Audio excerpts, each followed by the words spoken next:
Oh my God, look at that, would you? Falls apart. Finish cutting these up. And the vegetables.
Well, we had a glitch here, a technical glitch. But this is a one-man operation. I'm filming, I'm cooking, I'm editing, I'm doing everything in this whole program. But we had a technical glitch. I seasoned these up earlier part of this video, just a few seconds ago. And I showed the video, but I had no sound. So there was a glitch there. But I'm going to show you what we put on these things. Put that one on there. Smoked paprika. Salt Lake dry rub and salt. Nothing more than that.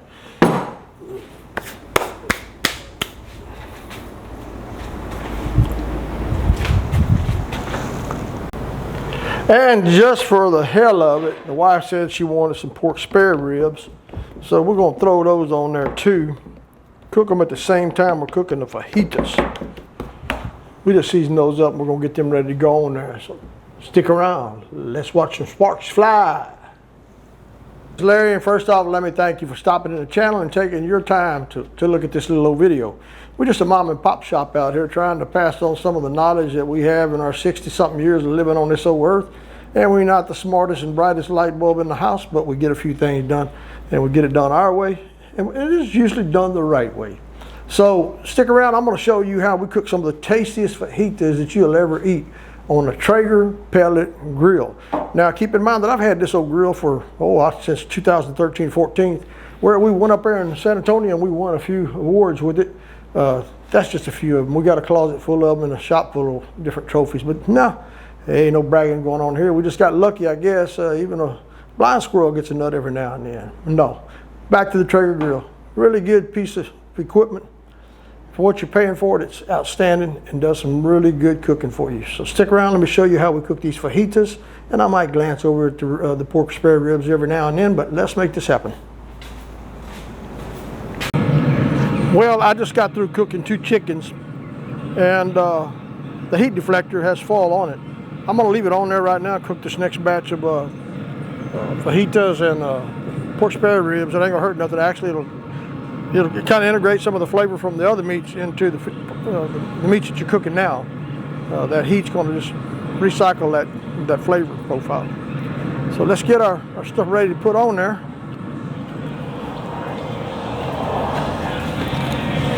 There's our ribs. We're going to put them kind of like that right now. Then we're going to put the fajitas on this side over here.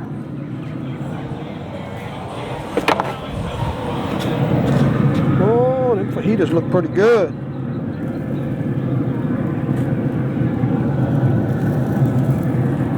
Move that over a little bit.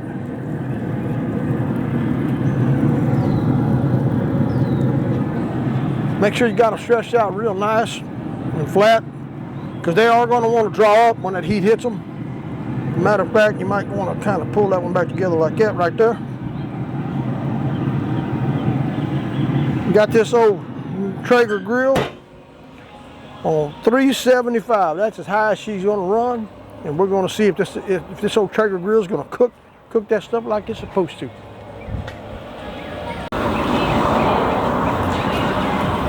Well, as you saw in the earlier step, or last step, we did get the meat put on the pit, and we are going to have to make some room here eventually to put the vegetables in the basket on there as well.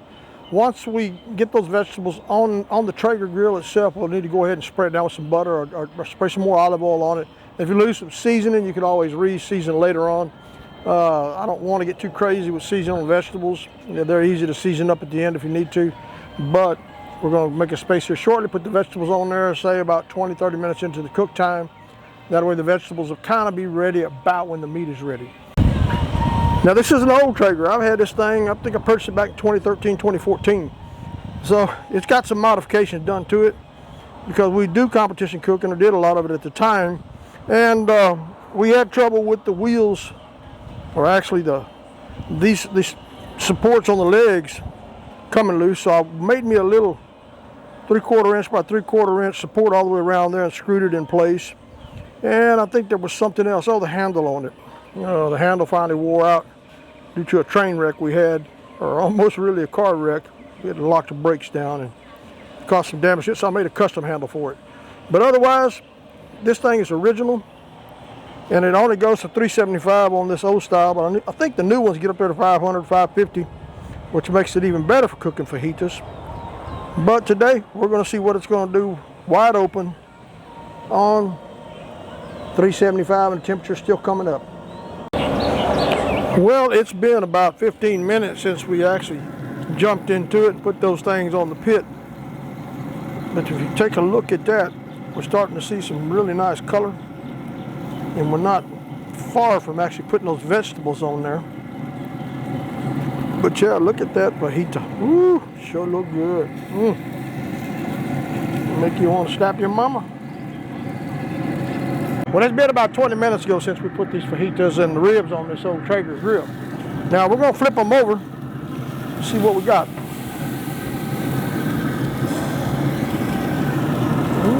Starting to come together pretty good. We'll turn them around a little bit, like so. We're going to put the ribs back there. We need to make us some room for the vegetables. It's time to put them vegetables on there. In 1 second, I'll be right back.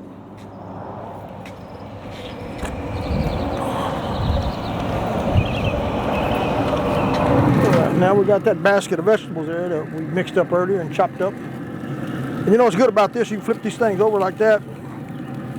Get that seasoning down in the bottom of it, like so. And then I like this handle here on this thing, this basket, because you can take that handle off of there. You don't want to leave it on there because it's got wood in there to catch fire, burn up. But all you got to do is push it back on there like that, and it locks in place. Release it on the bottom. Now our vegetables will start cooking there pretty good. Get you a shot of that. There we go. We got our vegetables on this corner of the Traeger on the far right hand side where the exhaust heat goes out the top.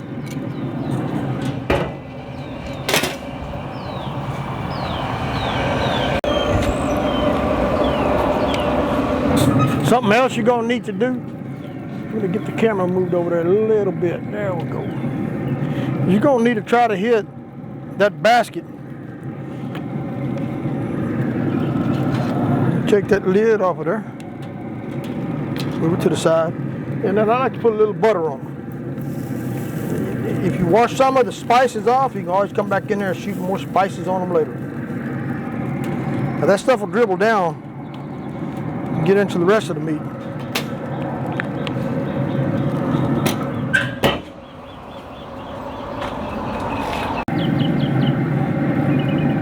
As each moment passes, the food looks better. Isn't that amazing? Nothing like good old fresh vegetables, especially when they come out of your garden.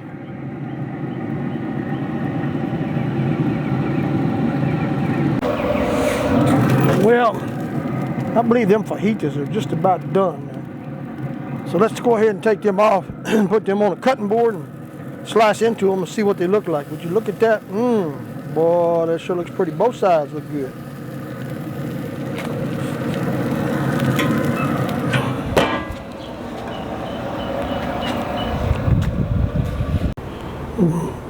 Boy, those fajitas turned out so juicy.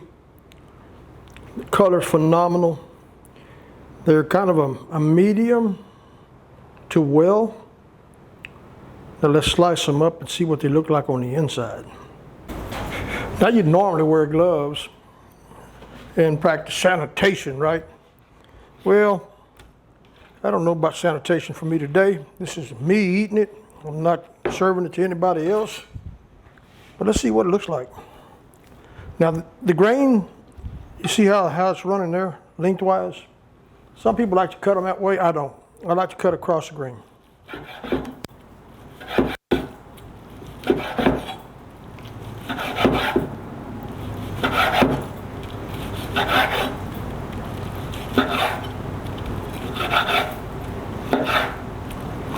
Wow, they just cut real nice.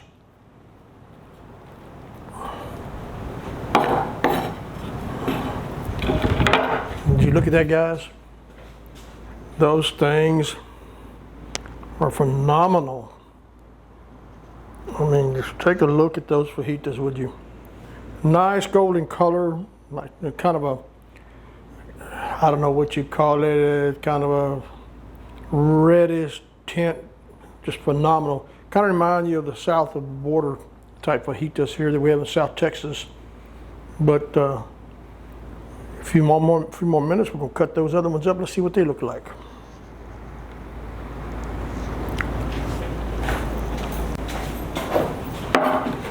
Let's take this big chunk right here and see how it comes out.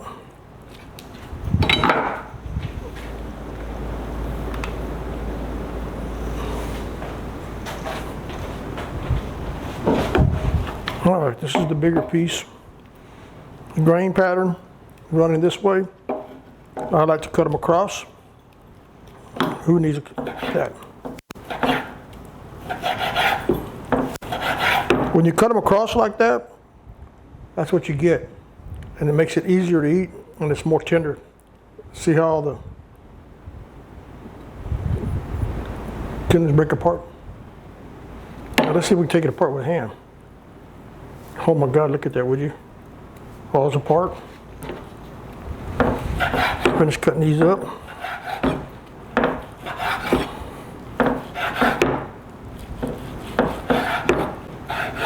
And everybody says a Traeger grill will not cook a good fajita.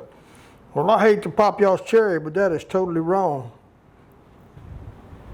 Look at that. That is a beautiful fajita. Well, let me keep slicing, and then we'll put some of these on a tortilla. Yeah, I bet you not many of y'all knew I was halfway bald, right? Yeah, I started losing that hair a long time ago. I don't know if it's from the nuclear radiation in the military or what, but I'm going bald and I'm going old. But that's okay, we can still eat fajitas. Okay, let me try this one right here, this little piece. This right here, we'll try this. You see it comes apart real well.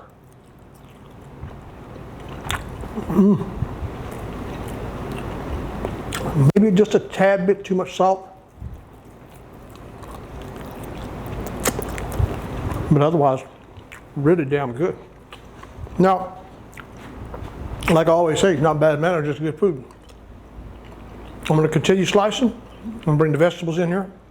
We're gonna make us some tacos, salsa on the top, and let you know how the final product really is with all that married together.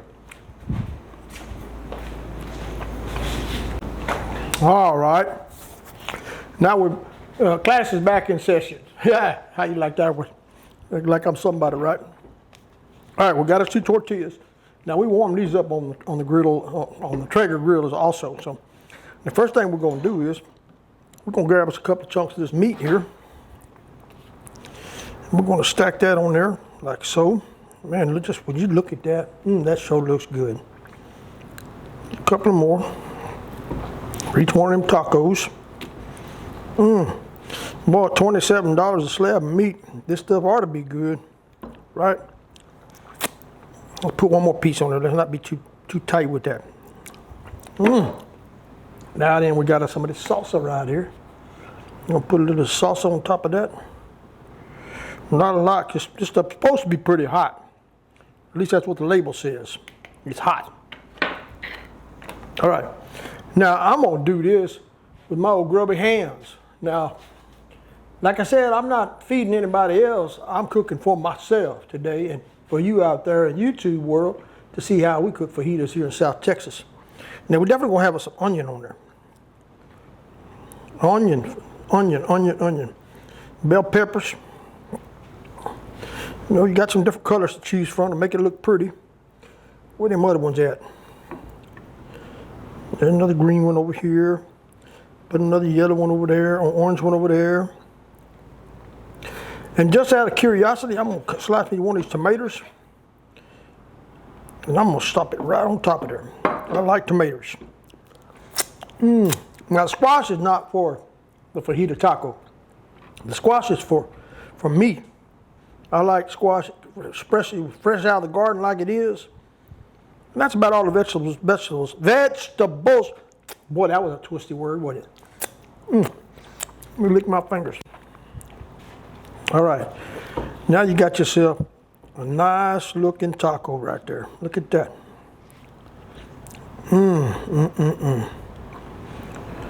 Now all that's left is to eat them.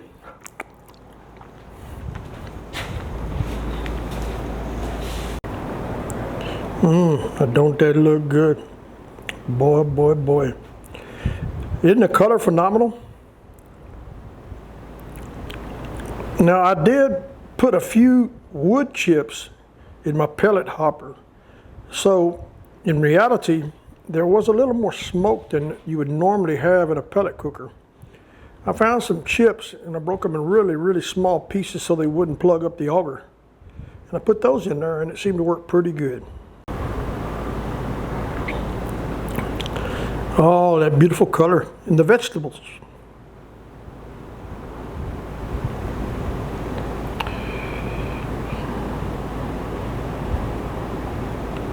Okay, now guys, comes the good part. We get to see what this thing tastes like. Look at that, would you just look at that. Doesn't that look good? Let me get a bite of it and I'll tell you how good it really is.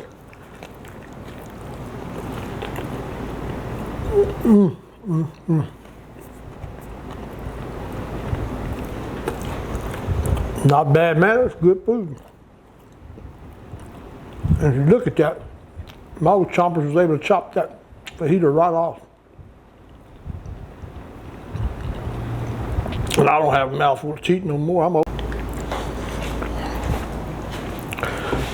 The combination of all them spices really put a lot of wow in this fajitas. The color of the vegetables really accented it very well. And it's juicy, you can see stuff dripping right out of it.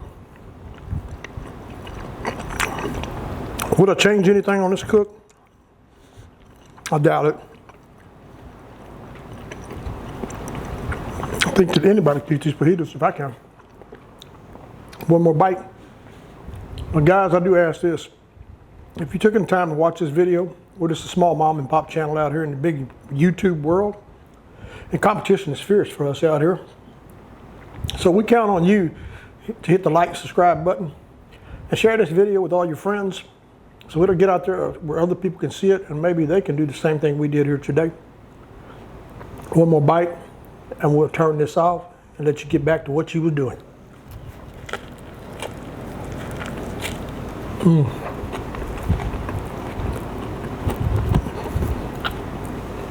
That was a big bite and I got a mouthful. Thanks for watching.